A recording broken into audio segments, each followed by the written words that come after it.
Okay, this is a completely random video because I have thoughts running in my head and I needed to get them out and also ask for your opinion on something.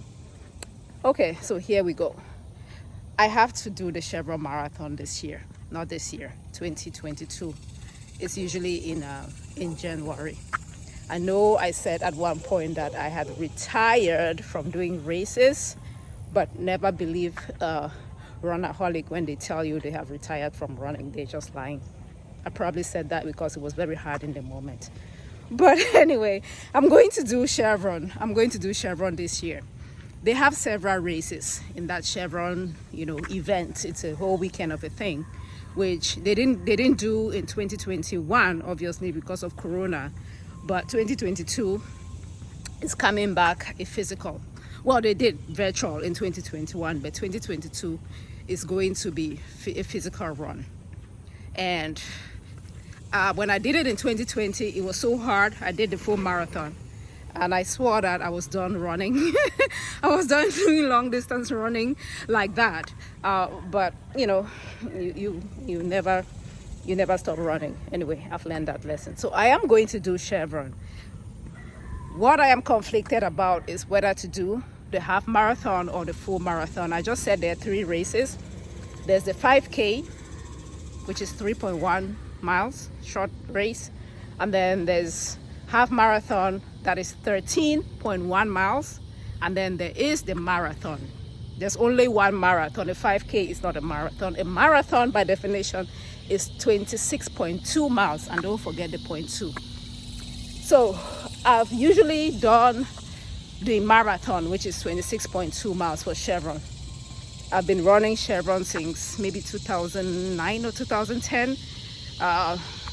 Maybe 1 or 2 years that I didn't do because I either traveled to Cameroon during the summer, during the December holiday, which I couldn't train because I was out for a long time, or because at one point I got diagnosed with pre-diabetes and I had to go on this keto diet, and I decided to change from full to half marathon. But maybe 2 or 3 times since 2010 I have not done Chevron, but I've always done Chevron every year. So this year is Chevron's 50th anniversary run. Okay, so it's a big deal. That is one thing that has me thinking, why should I do the half marathon instead of the full marathon when it's a significant 50th anniversary edition? So what I'm going to do is just do pros and cons of half versus full as it's running in my head. Okay, let me go with the pros of why I should run the full marathon. 1, if I'm going to pay all of that money to torture myself, I might as well just go for the whole 9 yards and brag and earn my bragging rights, right? So that's one reason why I should do the full marathon. 2, I have this sticker, 26.2 miles, on the back of my car that identifies me as a marathoner.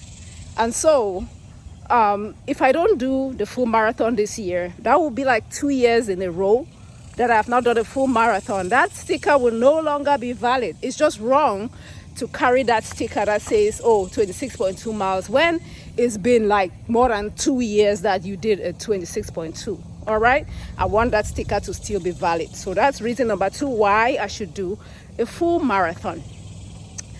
Reason number 3 is the fact that it's a special year for Chevron. It's 50th anniversary edition, and I want to participate in that. So those are the 3 reasons I can think about why I would want to do a full marathon instead of the half. Now let's talk about the reasons for maybe why I should consider doing the half instead. Number 1, the time commitment.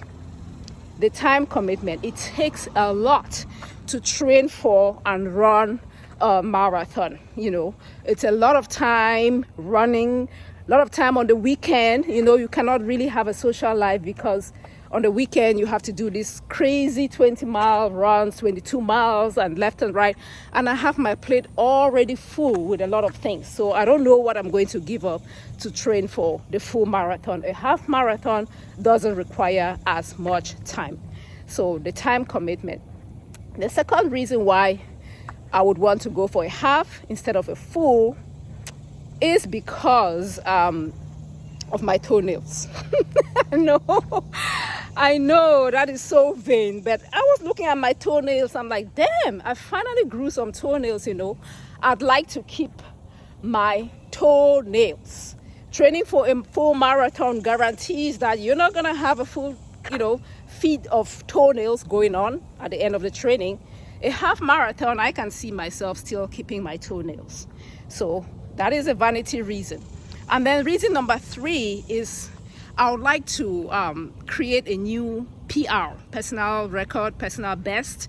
And I think at this point I can do that for the half marathon, but not for the full marathon because I've not been running like that. At one point I really was a fast runner to the point where I was placing, and I got placed in Coral A with really the fast elite runners. But I've not been running that much and my speed is not there anymore.